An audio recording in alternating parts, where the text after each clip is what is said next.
I had the funniest thing happen to me earlier today. I had my physical done last week, and I couldn't wait to get the blood work results done. They were saying something about my hemoglobin levels were a little off a little bit, and they were saying that it could be something with your insulin levels. So naturally, when I received a call from them this morning, I have to be honest, I was nervous.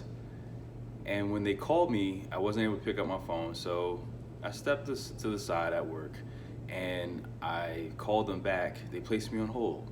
Placed me on hold for a very long time. So as you can imagine, my concern raised up a bit. It raised up to nervousness. So I couldn't wait any longer, so I hung up. Waited a little while, I called back. The same exact thing happened. The same woman answered the phone. Can I place you on hold? Placed me on hold without even me really giving an affirmative. Placed me on hold, and the same thing. I really started getting nervous at this point. At this point, I'm like, why am I continually being placed on hold? So now it's not. It went from concern to nervousness, and now it's fear. What was going through my mind when I did not know what was going on? It was the fear of the unknown, that actually was paralyzing me. What is the cost of the fears that we have in our lives?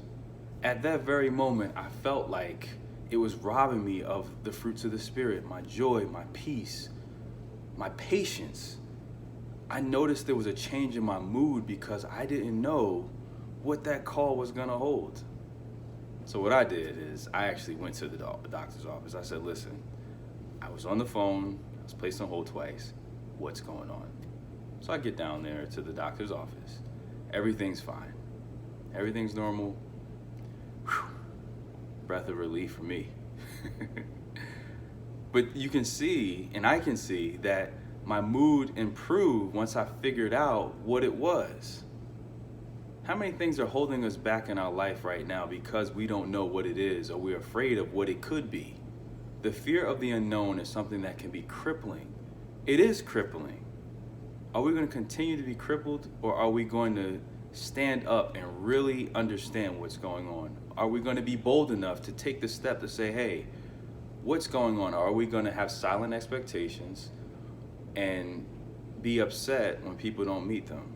Or are we fearful of speaking our own mind for fear of being judged or assessed, whatever word we want to put on that?